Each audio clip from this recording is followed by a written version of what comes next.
بسم الله الرحمن الرحيم.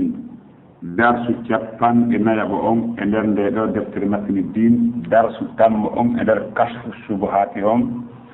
لنون إن إسنج ودرل جابان بيجي إدي مونغول إندر دفتر نجيب إندن إندو كم كمان دماغ محمد بن عبد الوهاب دماغ فإذا تحققت si a haqqinɗimi si tawi woni a haqqinɗimi cela veut dire a hoolike annahum no kamɓe sirkayɓe ɓe nelanoɓen e mu'um e jamanu mu'um si a hoolike wonde ɓen ɗon mogirruna hiɓe irti bi hada tawhidi jeyangal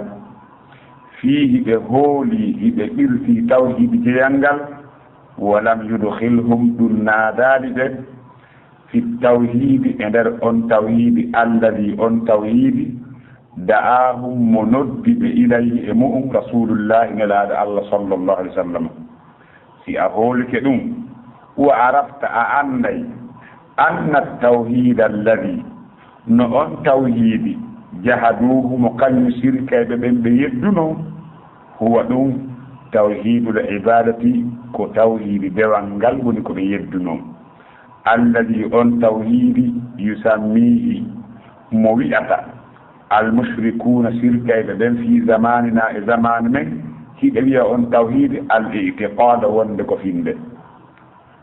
سيقول كأم بيد هولا قول كدي كما كانوا ونكمب يمب بنلا نوبين إمون لكن يدعون الله بنود الله سبحانه وسنا دودني كي بنود دينو الله كدغوي ليلا جم ونهارا نيالورما ثم رفت منهم نيدن شركاينو به جماعه نلادو نيدن شركاينو به فون نلا من يدعو الملائكه ان نودو ملائكه بدن ونود الملائكه ان هندوم لاجل سبب صلاحهم مؤدب الملائكه بدن وقربهم سبب أدب الملائكة إلى الله فادك الله ليشفعوا له في الملائكة بتفهمك الله أو يدعو ما كان نحن ونرد رجلا غرق صالحا مؤجر مثل اللات صفون اللات ما أوزع كنان ديدون أو نبيا ما ونرد النباجر مثل صفة عيسى النبي عيسى سأعن بيدون وعرفت عندي أن رسول الله ونلاد الله صلى الله عليه وسلم قاتلهم نلاد حبيبه وحبيبه على هذا الشرك كهور أو الشرك دوال ونافي كيرتو شرك جيام أكمل توحيد جيام ودعاهم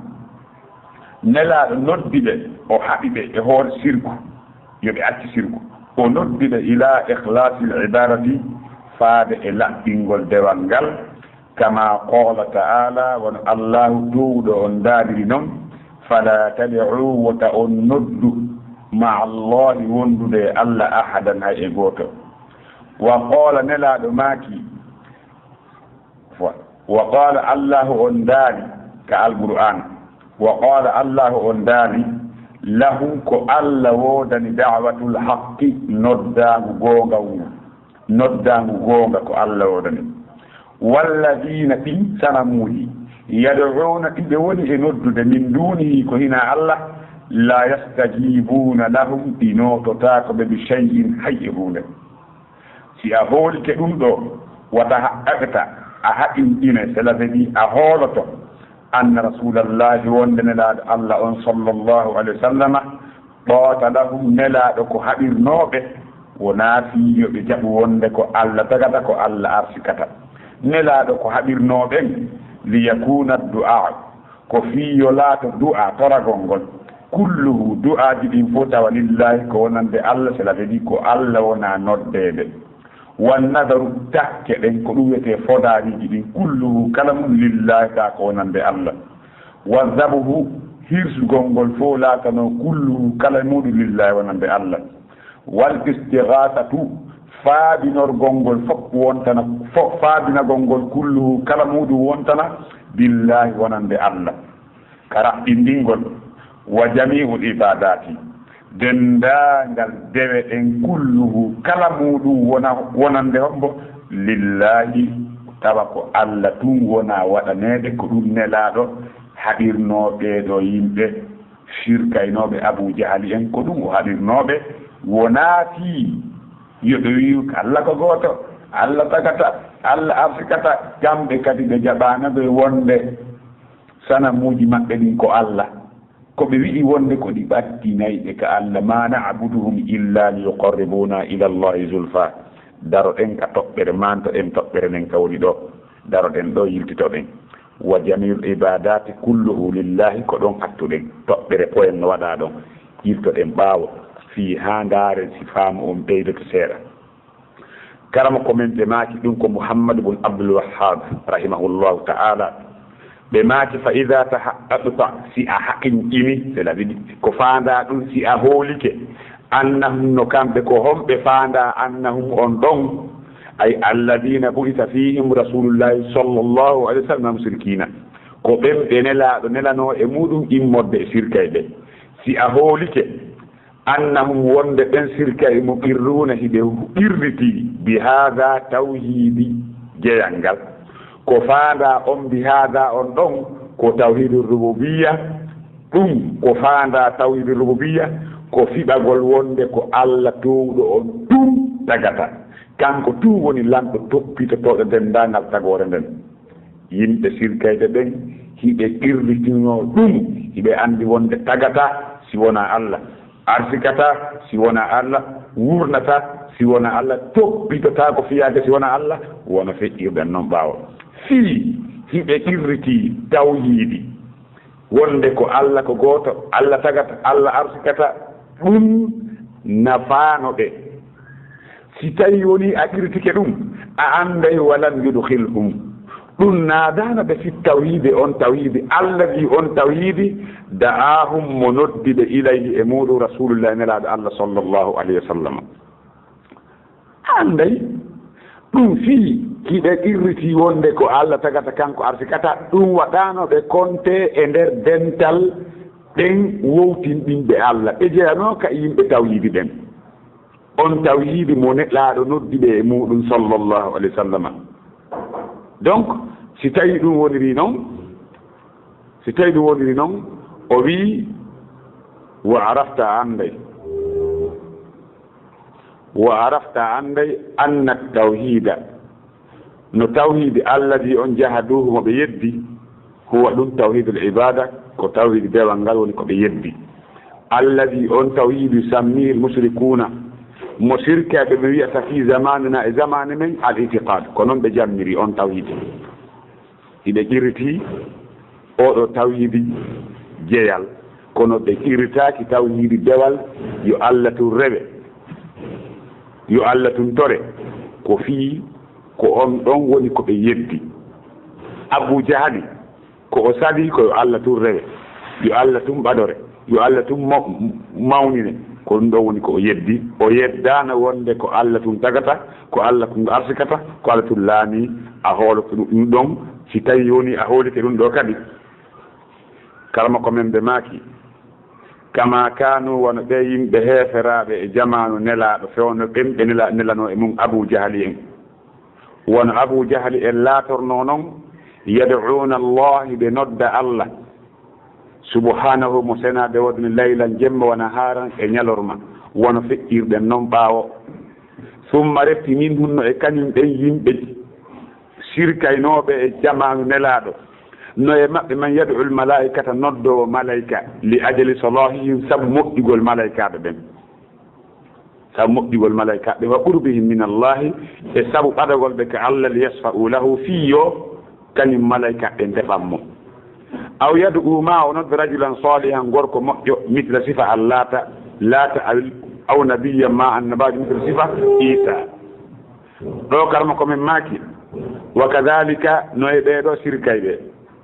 wonɓe sirkude e dewal Allah ngal noddaynoɓe Allah si o ɓittike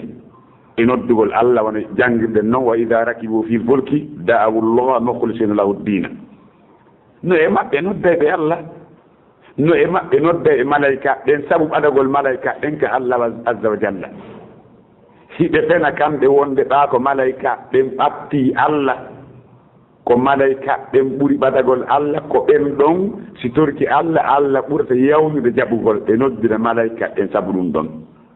ɓe inne kadi ɓa ko malayika ɓen ɓuri ɓadade Allah ko malayika ɓen ɓuri foddugol e rewede diiku mu ɓadaki Allah ɗum ɗo fof ko e majjere Allah e ɗum fof af koye majjere maɓɓe e Allah subahana taala ko tawde ɓe anda ko hombo woni Allah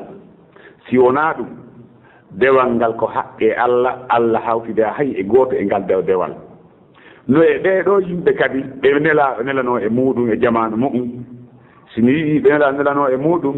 ta sikku wonde hara enen en tawaka ɓe nelaɗo e muɗum naɗum joni ko haqqille ma komi faandi ko ɓen ɓe nela e mum e jamanu muɗum cela veut dire Abou Dial e groupe mum on no e ɓen kadi noddaynoɓe laata noddagol ko moƴƴo wona laata iɗen anndi ko inde sanamuru ɓurndu mawnude e nder sanamuji ɓurasiyankoɓe ɓen hiɓe mbarno sanamuji tati mawnuɗi laata e Uzza e Manata ɓuri ɗiɗo alano mawnugol ka maɓɓe donc o amma noon ndu sanamuru wiyetendu laata ndun sanamuru ko sanamuru woni ko laati on noon ko neɗɗo moƴƴo woni ko laatino himo moƴƴinanayno hajjiyankoɓe ɓen ñaamete ka laawol ɓen anndi no woodi e ɗate goo a tawa yummiraɓe ne jooɗi e ɗate tawa ɓe moƴƴito e neɗɗo voyageur jo etc e ko nande ɗum e kala rew toon tawa ɓe moƴƴo e makko wona menen meɗen mari ɗum nokkeeli buy ɓe tawtara sa rewi ɗon ɓekkoto ndiyam ɓekkoto tigahoy sabu ko tawi kon oɗo neɗɗo no ñammina hajjiyankoɓe ɓen o moƴƴinana ɓe ñaamete on noon o maayi ɓa o maayi nokkure ka o maayi ɗon ɓe moƴƴini ɗon statiru ɓe jamminu laata ndun statiru woni ɗon ha ndu watta reweede ko on woni ko ndu jamma laata ɓeɗo ɓe ari ɓe ufini ka gabru makko ɗon ha ɓe watti rewde gabru makko on ɗon wa kadalika no e ɓen ɓe nelano e jamanu mum rewaynoɓe annabi Isa alayhi salam sabu laatagol makko ko ayatan min ayatillahi no e ɓen yimɓe ɓe tawtan nela e jamanu muɗum rewayɓe waliyaɓe Allah ɓen sabu ɓadagol maɓɓe ka Allah subahana wa taala ɗum ɗo fof ko cuɗanɓe seytani ko cuɗaniɓe ɗiɗo golleji maɓɓe ha ɓe majji e laawol fewugol ngol ɗum waɗi Allah subahana wa taala tindini fiiɗen majjiɓe qul hal nunabbi'ukum bil akhsarina a'mala alladhina dalla sa'yuhum fil hayati dunya wa hum yahsabuna annahum yuhsinuna sun'a ulaika alladhina kafaru bi ayati rabbihim wa liqa'ihi fa habitat a'maluhum fala nuqimu lahum yawma al-qiyamati wazna Allah subhanahu wa ta'ala dani ene wacceni haalno ɓen perdinɓe golleji mum ɓen majjinɓe ɓe perdini golle maɓɓe ka gurnan anna ɗo ɗulle e hoore ko ɓe majjini golleji maɓɓe kon hiɓe felliti kamɓe ɓe moƴƴinde golle Allah daal siɗa humpa perdinɓe golleji mum ɗen ko ɓen woni ɓen yedduɓe ayge joomi maɓɓe ɗin ɓe selni fottugol e Allah ñande darngal ɓeɗo hayɓe pesantake ko direct ka jahannama Allah subhanahu wa ta'ala noon wa nahshuru al mujrimina ila jahannama wirda ɓen ɗon ala ka pesanede donc haray ɓaawo ɗum karma komin ɓe maaki Muhammad bin Abdul Wahhab ɓe maaki wa arafta sa anndi ɗum annda anna rasulallahi wondiniraaɗo Allah sallallahu alaihi wa sallam qatalahum o haɗiɓe ala hada shirk ko e hoore o ɗo shirk woni ko o haɗi ɓe o haɗiri ɓe ko o shirk woni ko dagini ƴiiƴe maɓɓe e jawle maɓɓe on shirk ko honɗum faanda ko shirku ka dewal wona shirku ka rububiyya ko shirku ka dewal nokku ka ɓe laati hiɓe rewa ko hina Allah wondude e Allah subhanahu wa ta'ala nelaaɗo haɗiraaɗe ɓe fii tawhide rububiyya fii shirku rububiyya na ɗum haɗiri ɓe fii honɗum ɓen shirkaɓe ɓe nelano e muɗum ɓe laatino hiɓe gonɗini wonde ko Allah towɗo on kanko tun woni gooto kanko woni jeyɗo ko kanko woni jaɓata du'a ittiɗo ko kankoni ko huncata bone e ko ina ɗum ɗo immorde e ko Allah janti e maɓɓe kañum sirkaɓe ɗo fof ɓe jeyi ɓe jaɓuno wonde ko Allah tum amma annabajo on sallllahu alayhi wa sallam o haɓiri ɓeɗo sirkay ɓe tumare tawno e irritaki tawyiidi tawyiidi dewangal ko ɓaaɓe jaɓaali yo Allah tun rewe yo kanko tun o mawlere yo kanko tun o ɓaɗore ko ɓaaɓe jaɓaal ɗum ko ɗum waɗi o haɗi ɓe o dagini jeƴƴiiƴe maɓɓe hibbe o dagini yo jawle maɓɓe jerte wa in kanu yubirruna bi anna Allah wahdahu huwa al-khaliqu hay fii ɓe irtike wonde ko Allah tun woni ko tagata li annahum lam ya'buduhu sabu taw ɓe rewaali mo ɓe jaɓii ko kanko tun woni ko tagata kono ɓe rewaali mo walam yukhlisu lahu al-ibada ɓe laɓɓinanaali Allah subhanahu wa ta'ala dewal ngal ko ɗum waɗi nelaaɗo on sallallahu alayhi wa sallam o haɗi ɓe ɓaawo haɓiɓe hoore oɗo shirk yoɓe accito on ɗon shirk on sey noon wada'ahum o noddiɓe ila ikhlasi l-ibadati lillahi wahdahu o noddiɓe faade e laɓɓinangol Allah dewal ngal yo Allah turreɓe kama qala ta'ala wono Allah towɗo on daaliri fala tad'u ma'a allahi ahada nelaaɗo sallallahu alayhi wa sallam o haɓiɓe e hoore shirkuy on o noddiɓe faade e laɓɓinangol Allah towɗo on dewal ngal al-ikhlasu lillahi ma'anahu an yaqsuda al-mar'u bi'ibadatihi at-taqarruba ila Allah subhanahu wa ta'ala wal wusulu ila dari karamatihi ko wiyete ikhlas ko nde neɗɗo on faandorta dewe makko en fof tawa ko o faandori ko ɓattagol ka Allah towɗo on e yottagol e galle teddungal makko tawa ko ɗum woni objectif ha hadaf makko on ko ɗon vision makko e nder ɗen fof ta ko ɗum kon koɗan Allah daali wota o noddu wonduɓe Allah hay e goto wa kama qala ta'ala Allah kadi daali lahu da'watul haqq والذين يدعون من دونه لا يستجيبون لهم بشيء إلا كباسط كفيه إلى الماء ليبلغ فاه وما هو ببالغه وما دعاء الكافرين إلا في ضلال أو كما قال تعالى الله تودو on dali ko kanko wodani noddango goonga ɗi reweteɗi ɗi ɗo noddude ko hina Allah ɗi notota ko ɓe hayye hunde bi shay'in nakra ko fotata fandude wo ko fotata fandude ɗi wawata notade si wona wonde goɗɗo woni ka dari ɗo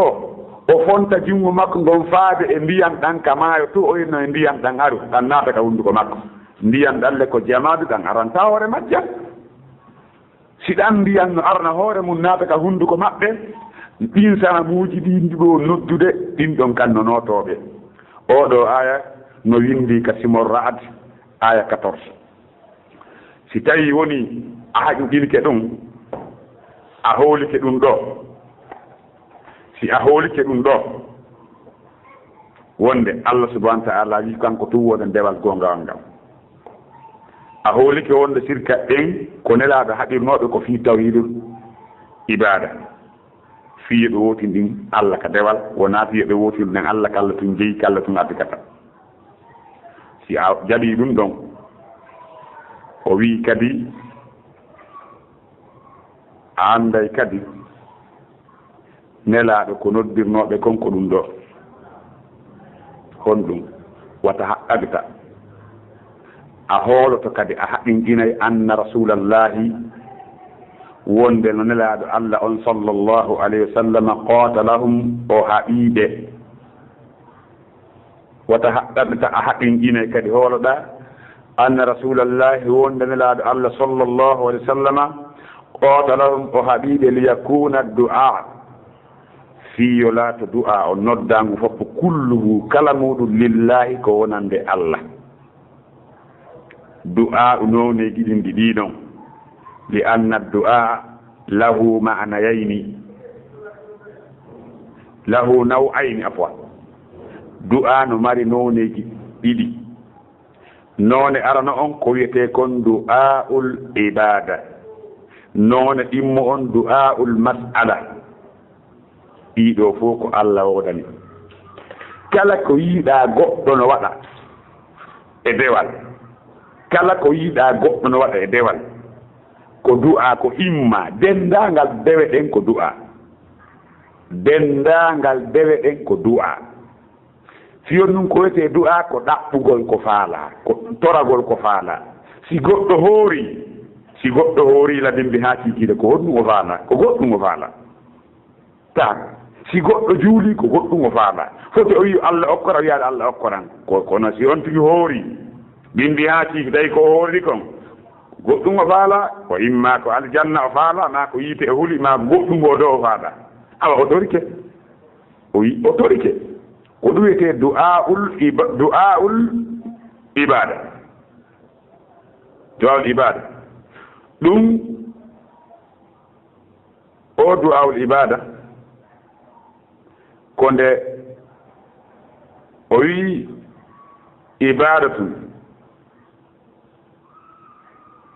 ibadatun bi an yata'abbada lil mad'u talaban li thawabihi wa khawfan min iqabihi wa hadha la yasihu li ghayri Allah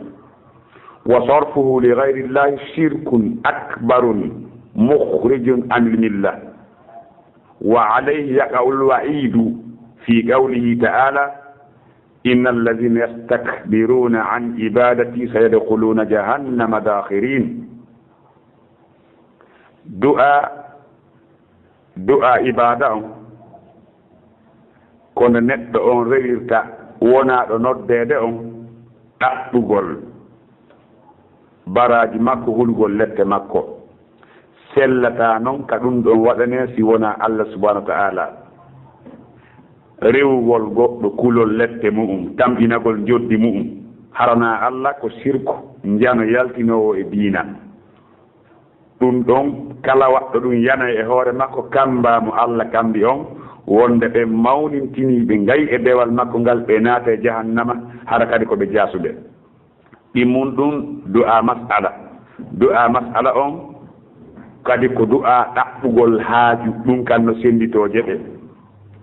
du'a ɗaɓɓugol haaju on no mari jeɓal goono ton ko goɗɗo waawata e hoore muɗum si wona Allah subhanahu wa ta'ala tawa hay gooto waawata ɗum si wona Allah wana toragol goɗɗo ɗo jooni furi yaha toro kaburu goɗɗo ka waddinaayo on sellinane nawnuɗo ma toro goɗɗo goo wuuruɗo fof ko wirniiɗo yo wallama laahara mi torike ma yandi laahara wallan nani oma wadde laahara ɗum ko on mboodani ko Allah tun e raɓɓindinay woni na ɗum dartumen on juutay donc ɗeɗo dewe ɗeɗo ɗinɗon du'aaji mo waɗani ɗin ɗon mo torike goɗɗo ko wawata e hoore mum si wona Allah ko shirku akbaru mukhrijun min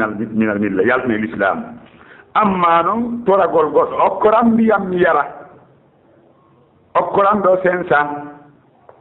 ɗon na ɗum ɗo wona shirku noon ɗum ɗo wona shirku fiyon no on tigi no wawi ukkude jungon ka jiiba si o mari okkorama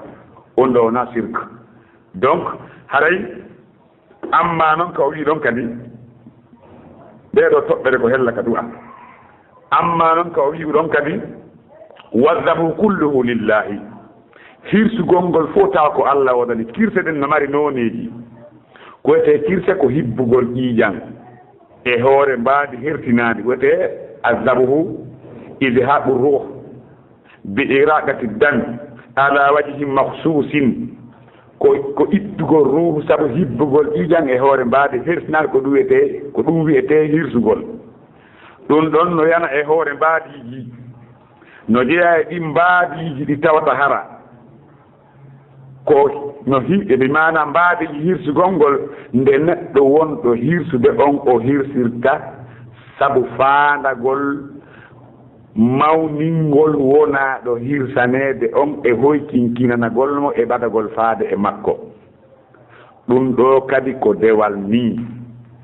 haanana si wona Allahu subhanahu wa ta'ala kala e hoore hara kadi ko mbaadi ndi o sarginiri kala yiltanɗo ngal ɗo dewal o hirsani goɗɗo o hirsani lamɗo sabu ɓadagol lamɗo on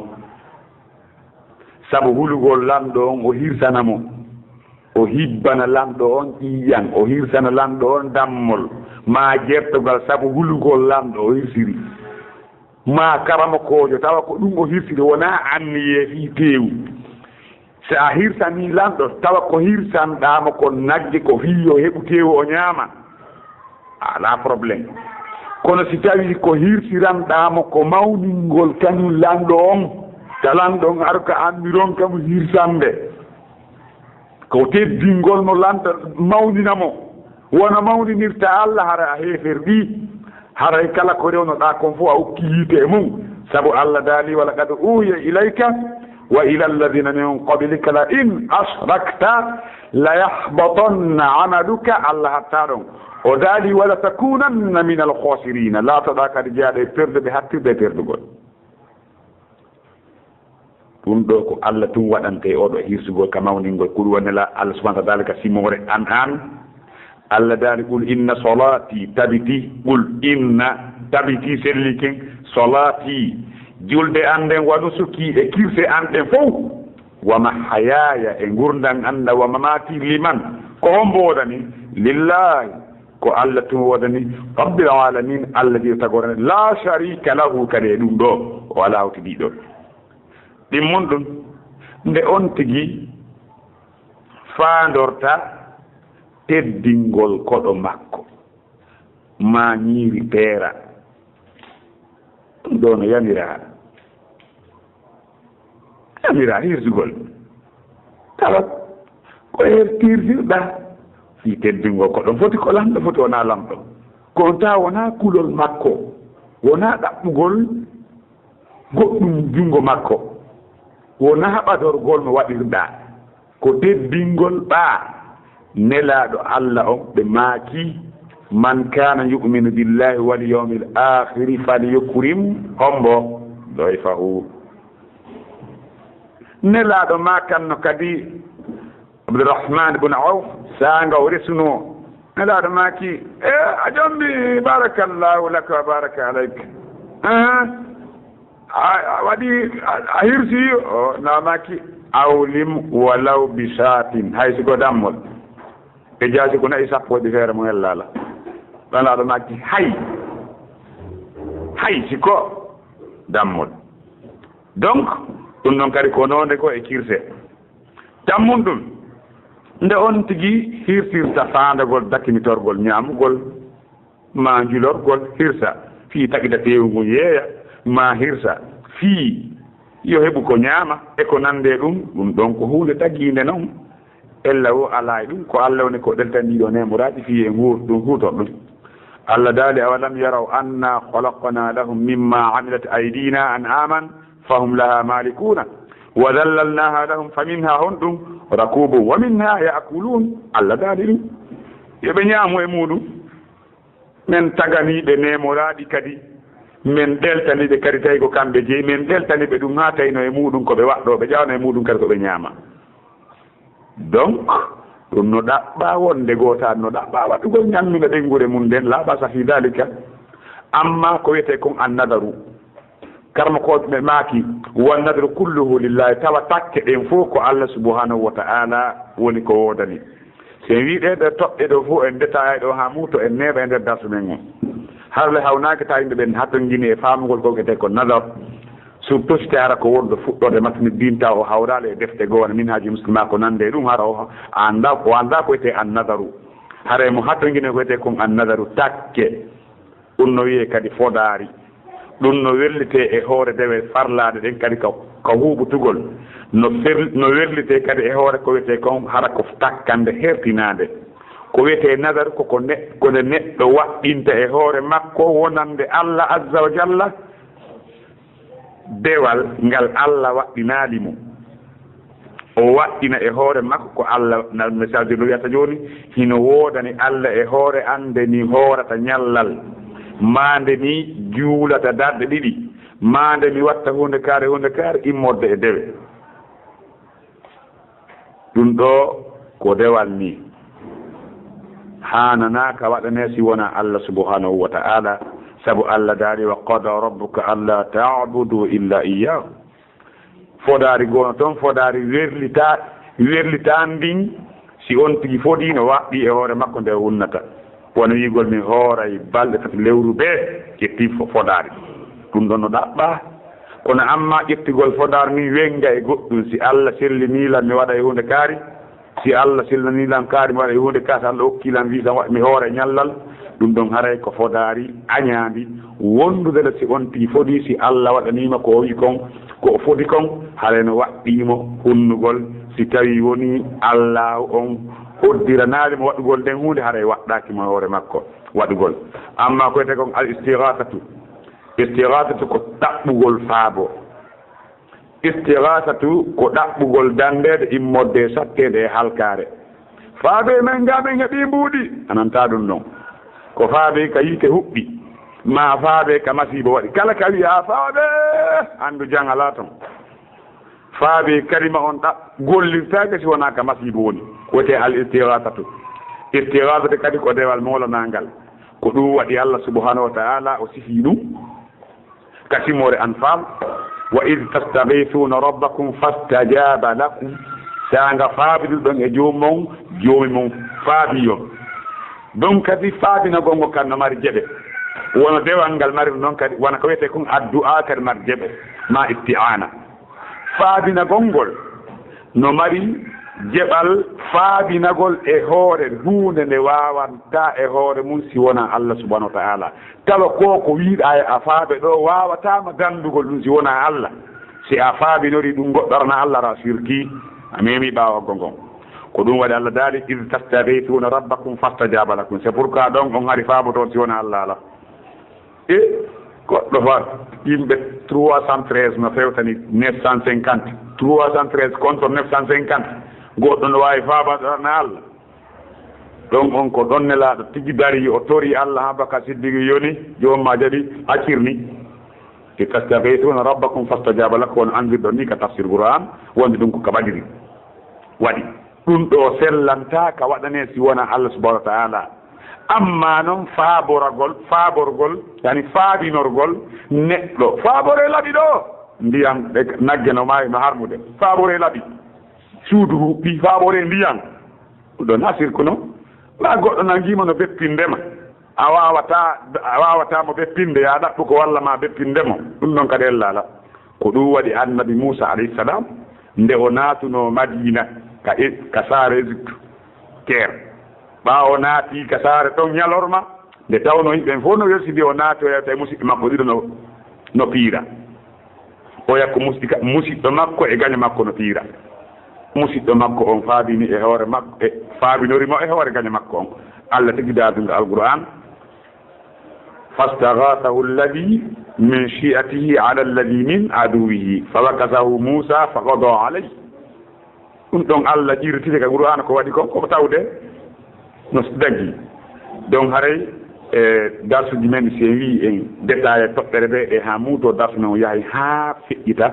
ko ɗum waɗi kono fewn ɗo won ɓen e darade explication on karmakojo on o huuɓintini ɓaawde o hertini karmakojo o raɓɓindini joni ɓe maki wa jami'u dendagal anwa'ul ibadat kulluhu lillah ɗum ɗo résumé ko feƴƴi kon fof dendagal ko wiyete kon ndewe ma huwa al ibadat al ibadat kalimatun jami'atun likulli ma yuhibbu Allah wa yarda min al aqwal wal a'mal الظاهرة والباطنة هذا هو العبادة